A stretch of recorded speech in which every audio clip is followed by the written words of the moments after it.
My name is Penny Owen, and this is Hi, I'm Bill Cecil.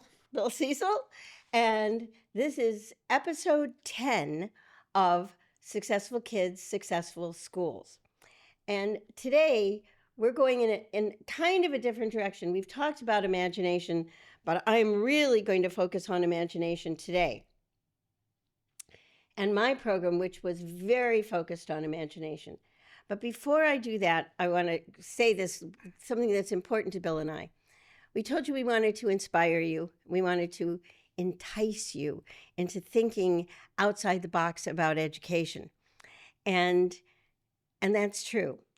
The one thing we didn't want to do was like sell a product. Bill does have a book that he wrote how many years ago? 2007. Okay, so almost 20 years ago. I have basically nothing in terms of what I'm doing except journal articles for academic programs. Whatever. So yes, we are not trying to sell you anything. We are trying to inspire you. And we're going to go back. I'm going back a ways to say this. Education, being a teacher, used to be a profession. And what is a profession? A profession is a calling. It's something that you're called to do. And Bill and I definitely were called to be teachers for whatever reason. People are called to be doctors. People are called to be lawyers. Now, some might say they were called for the money. Teachers were not called for the money. No. Right. We professed our love for what we were doing. So what we're trying to do in this isn't to get you to take our program and duplicate it necessarily. What we're trying to do is to inspire you to use your own talents in your classroom. If you love art, start there. If you love music, start there. If you love exercise, start there. Whatever it is you love, you create something that is your specialty, your focus, your profession that engages. And I'm going to use that word over and over and over again. Remember, we're creating successful kids. Successful kids. We want to engage them. We want to inspire their curiosity and their love of learning. We want them to race to come to school. That's our goal. That should have always been our goal. They never should have taken that away from kids. Although some kids will tell you it never, ever, ever happened. Project-directed education at least helped us out. You know, you worked on something for a good long time. There was a project and you were proud of it. You know, it was different, again, than taking a test where you got a score that didn't mean anything to you. So we're going to talk now about my program, which is very much about bringing imagination back into the classroom. And I'm going to let Bill talk first because he participated. I did this hero's journey, not just for kids, but for adults. And to bring out their creativity and to help them find their passion and whatever. The whole idea of the hero's journey was based on Joseph Campbell, The Hero with 1,000 Faces. And also, to let you in on a secret, it was based on Star Wars. Because Star Wars was based on Joseph Campbell's A Hero with 1,000 Faces. So Bill's going to talk about his experience as an adult, and then I'm going to tell you more about what I did in the classroom for a kid's hero's journey. Thank you.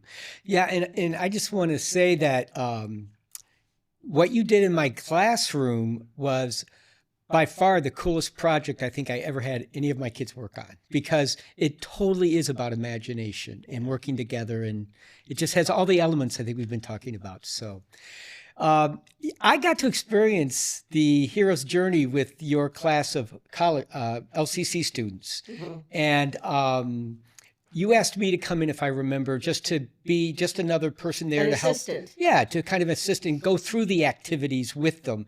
So that was my job. I wasn't teaching. I was actually being a part of it. Mm-hmm. And I was nervous because it was different. It was different. And yet, as soon as we got into it, it was like it just sucks you in because it was so interesting with your imagination and where it was going. And you really had to learn to trust yourself just to let your mind go, you know, and not because we're so used to always having to worry about getting things done or doing things. And it was just fun to, it was like you could just let your mind go. And there was music and movement that helped us get to those places. And it was just fun to see where it was so interesting that I started keeping a journal during that time. I said it was like a week, I think we did this. Yeah, and I was writing down every day what we had done and why I thought it was interesting and what my imagination came up with. But what was fascinating about it was that it took us through, because you had to work with others to help assist them, and they would assist you in certain parts of it so that you could just focus on what you needed to focus on. And what was fascinating was that we got to a place where we were, and I didn't realize this, but it was starting to become clear to me, even more clear, what my life's purpose was and why it was important to me. Not just what, but why. And more specifically, I think why I became a teacher, that I wasn't really sure about, other than a coach said you should become a teacher. Yeah. You know? And, but I remember near the end, we were doing, what was that called, where we did like, where we imagined, when we went into a place and we saw the worst part of it, where I saw the babies. What was that? Oh my God. Yeah. But you have to face your greatest fear. That's it. I had to face my greatest fear. And that was scary to me because, you know, there's Face your resistance. greatest fear. You've had 40, probably at that time, 40 years of resistance of probably pushing that away. But yeah, by this time you're open, like it's almost like it was taking you to it, and with your imagination.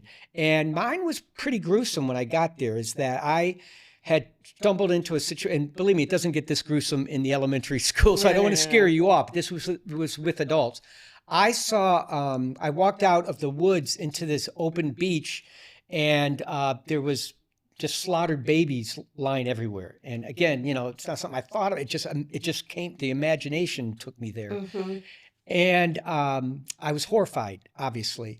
But then as it progressed, it started to, it's like you came to this point where you had to face it. And my facing it was, I grabbed a couple of the bones that were lying on the beach and I started banging them together like a drum, because there was a drum music going on in the background. I remember hearing that, and I was angry. And so I started walking around the babies, and I was telling them to get up, like, you know, get up, you can get up. And pretty soon they started to get up, and they were following me, and they were back to being babies, but they were following behind me. And It's so you. It is. Sorry. It is. And I became a teacher. And then I took them around this fire, and they went around the fire and they were celebrating, and the drummer was still playing, and I handed the drums off to somebody else. And then I knew my work was done, and I went up into the fire. I didn't burn myself, but I went up like smoke into the fire up to wherever, you know, but I was looking down at it as my last thought. And you had saved the babies. And I'd saved the babies. And that was life-changing. And then I remember it got even better than that, is that you then had us talk about it. We didn't just do these activities, we reflected on them. Right.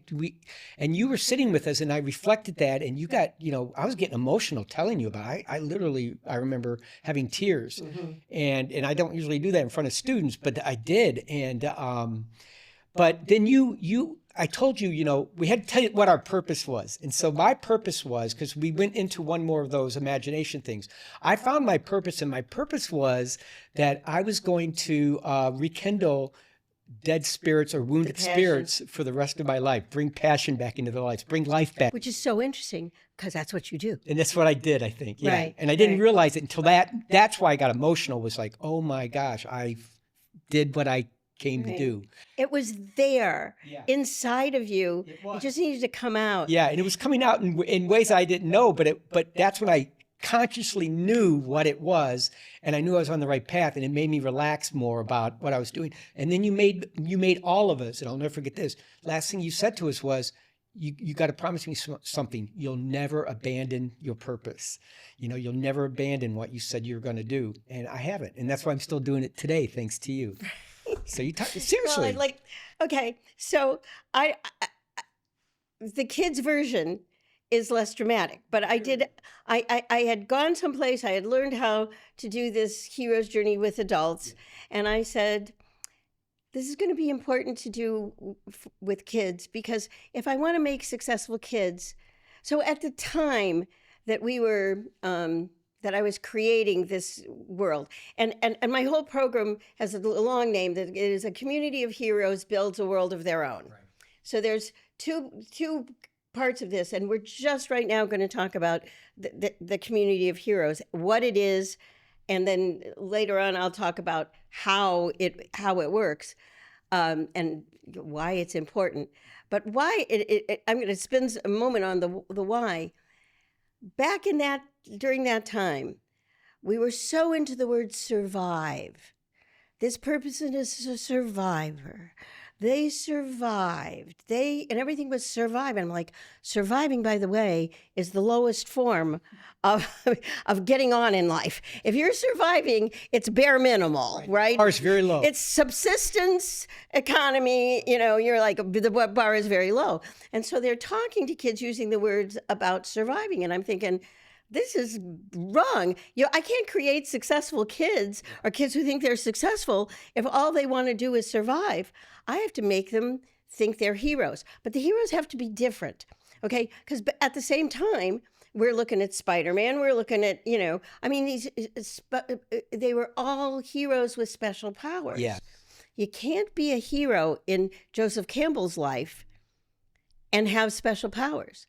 You have special talents. Yeah. Talents, but it's not a power, right? And you've got to find out what your gift is that you're bringing back to the community. That's a part of the hero's journey, but it's a talent that you have. Again, so you can't end up going, look, I can stick to a wall, Right. Like, no, that's not, that's not a part of the hero's journey. So I thought about it, and I'm like, okay, I can do this, but in school, I'm only going to do it for a couple days, right? I've built skills, so I know they can concentrate, I know they can, do things, but now, and we've played imagination games, but now it's a real test of their imagination. And because they're going to spend 2 full days completely absorbed in this hero's journey. And in this hero's journey, I had a big bag, a duffel bag of remnants. Remnants are, for those of you that are like, I made clothes and then whatever is left over, I chop up. And if you work in theater, you got a ton of remnants because you do costumes. So I had all kinds of remnants. And each kid got one piece of material that they would create 3 different characters out of this material. The first one was the hero. The second one was the villain that was going to eventually confront them with their greatest fear.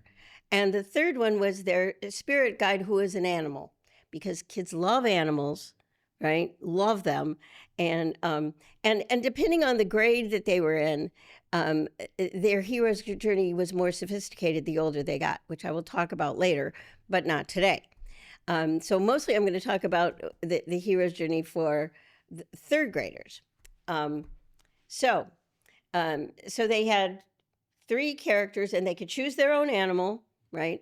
But the biggest thing they had to do was be completely silent.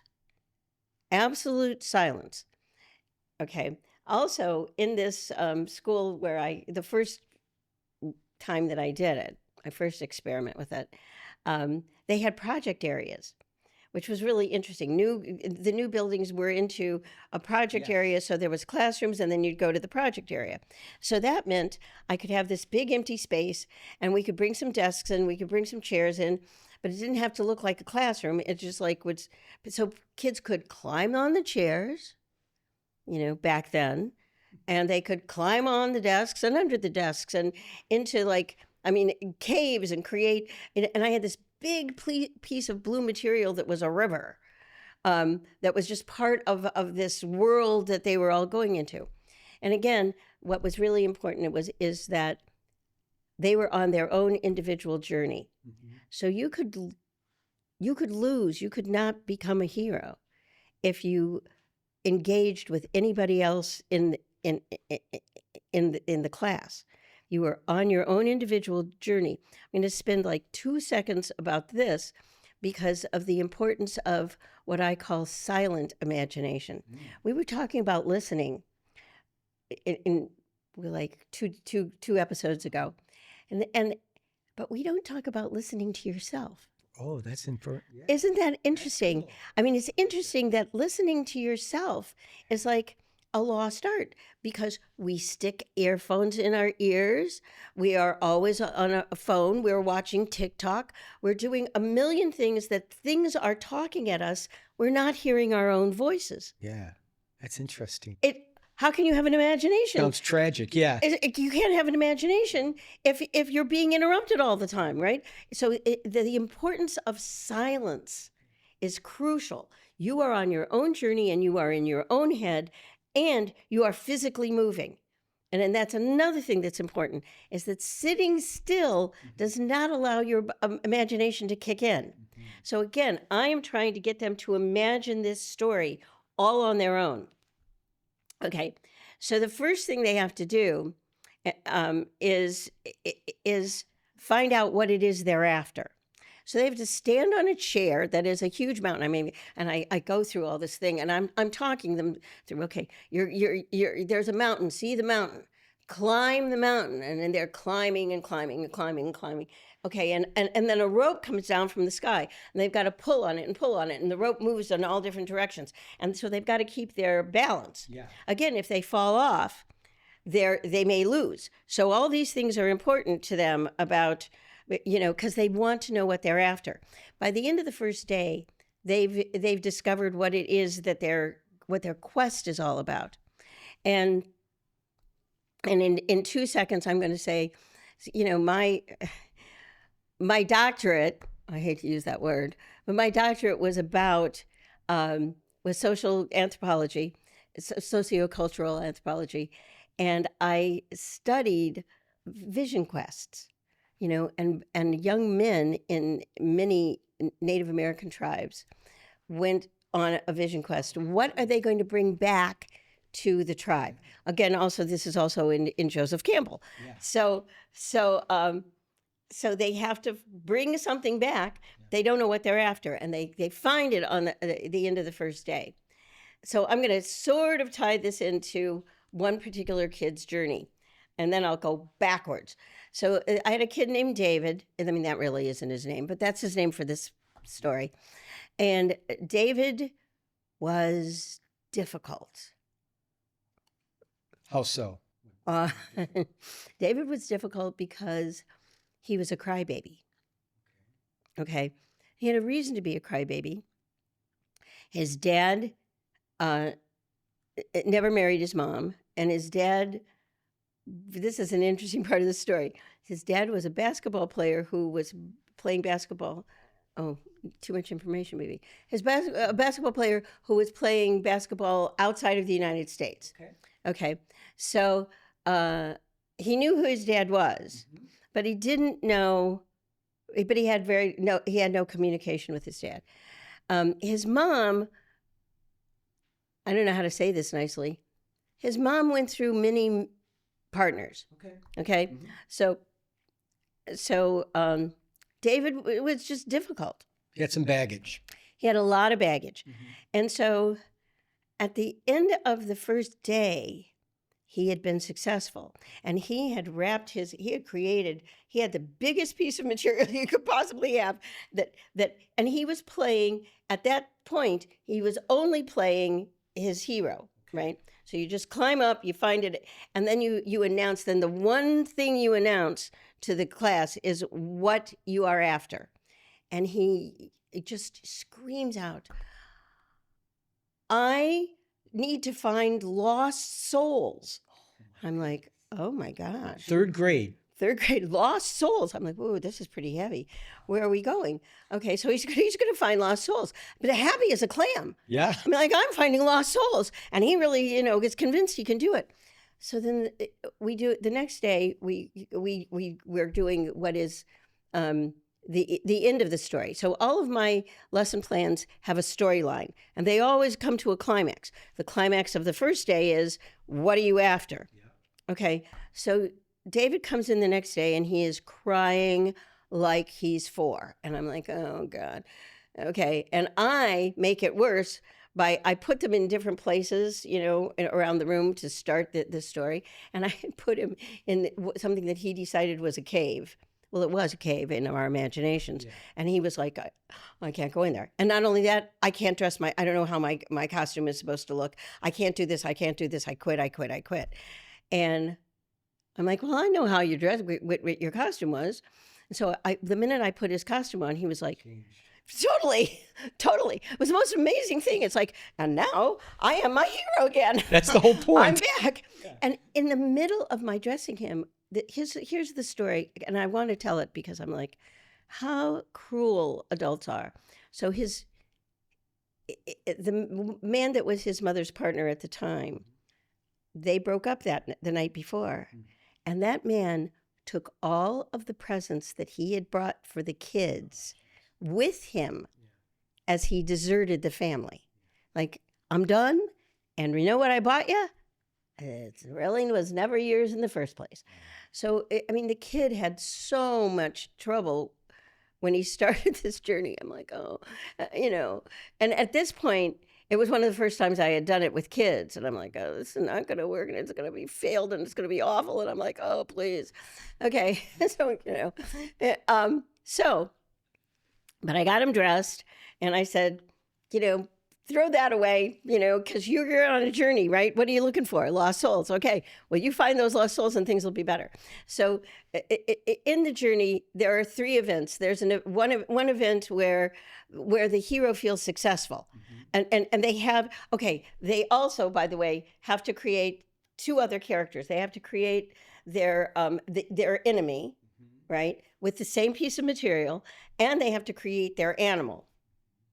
Right? Their spirit guide, right? Their spirit guide. Their spirit guide. It's going to help them. That's going to give them advice and tell them how to solve problems. So the first part of this episode, they are successful.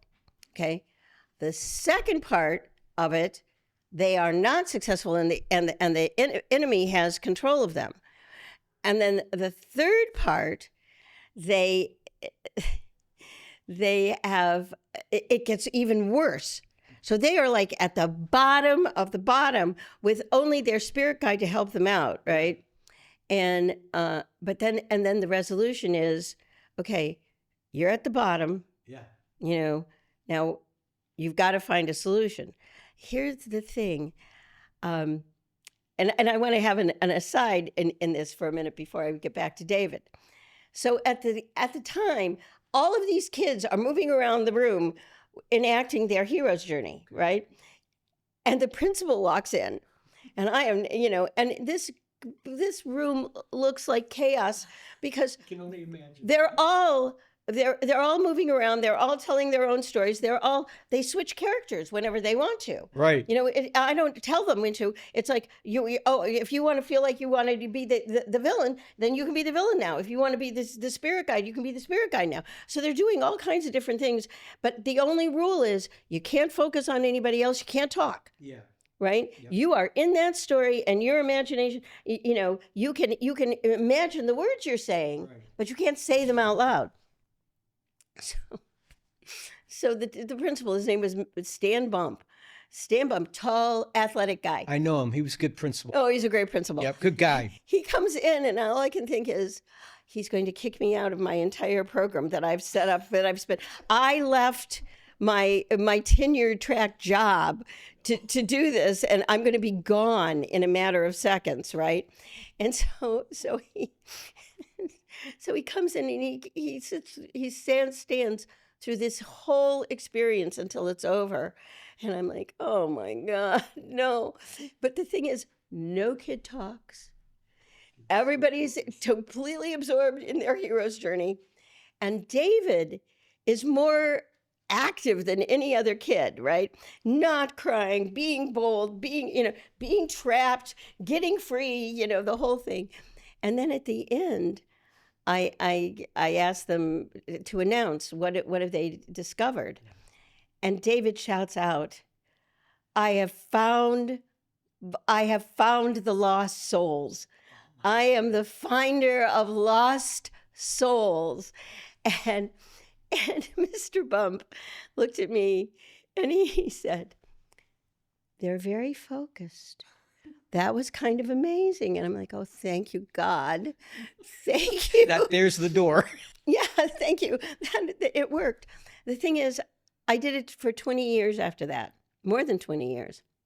That's amazing. Yeah, 20 some years I did this program, and it worked every time. And it does work. I cannot tell you that it is a magical thing that makes kids believe that they are. Oh, and then, by the way, they have to write the story. Yeah, that's what I was going to say. Did they? They have to write a story, because the writing is important, which is something I'll get to later. But they have to write a story. David, in 3rd grade, wrote a 9-page story. It's the most work that his teacher said that David ever did. And then I had him in 4th grade, and I had him in 5th grade, and David became a leader in the class because that's what he saw himself. He saw himself as, I find lost souls and I help them. And he just became the most, and especially when we went into a world of their own, he was like, I put that piece of material on and I am magical. I am heroic. And so I can't tell you how important it is to... Well, he said he found lost souls. He found his spirit. He found his... That's what I think. He found his calling. He found... And like, I'm a leader now. I've got to be a leader. Right. Yeah. I found my soul. Yeah. I mean, he didn't say that. No. However, okay, the trick to this also was he gave himself a name that was in the same country where his dad was playing basketball. Oh, wow. So did he find his dad in himself?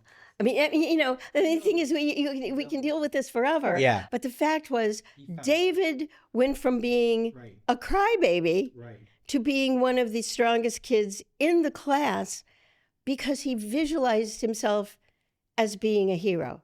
He's not a victim anymore. He's a hero. Right. And the thing is, you bring back to your community, a part of the hero's journey is you bring back that talent. You bring it back to the community and you share it with the community. So what I wanted to accomplish was from the very beginning of the program, which is really about now, and we have a ritual where I am the messenger, and as the messenger, I anoint them with their heroes' names, and they become a hero in this world. And then I say to them, and now you have to build a community of your own, and you got to make it work. And so, and that's the next part of it. But this 2-day experience, and I want to make sure that it's not 2 days. 2 hours. It is 2 hours, and it's about 2.5 hours that you are committed to creating a what if situation. What if you became a hero? A good investment of time. Yes, very huge investment. Very much. And what I want them to think is, one, the importance of silence, because silence allows them to tell their own story without interruption. Right. And the other thing it tells them is, I can solve my own problems. I don't have to run to somebody and say, what do you want me to say? Or how do I do this? I can solve my own problems. Yeah, you think there's so much static in the world today, especially on our devices. Again, there's so you can flick every 2 seconds and find something new, and it's your mind is going 100 miles an hour. Right. And what you did was you stripped all that away, and it's just now you and your imagination. Right. You're going to get to know yourself better, Right. And we're getting to the end here. Yeah. Next week, so that's the what of this. Now I'm going to explain, next time I'm going to explain more the how of it. And again, I am not saying run out and do a hero's journey. But I'm just trying to show you that you can use your own imagination and your own creativity and your own love. And my love was theater. My love was drama. Yeah. So I made them characters. I gave them an opportunity to create characters that they kept for at least a year. I mean, for some of them, it was 2 years. For some of them, it was 3 years. That's so cool. Kept those heroes forever. Like I said, Yeah. it elevated me to a whole new level, and I still have that journal, and I go back and reread it. I'd say probably once every 2 or 3 years, just because it meant so much to me, and it brings it right back. Right. And it sort of recharges my own battery Right. of. And it's strangely magical, and it wasn't my idea. It was Joseph Campbell's idea. Yeah. I just made it kid version. Yeah, I mean, you put the work in to make it doable. Yeah, I did. Yeah, it's awesome. Okay, thank you guys. We're done. Out of here. Bye.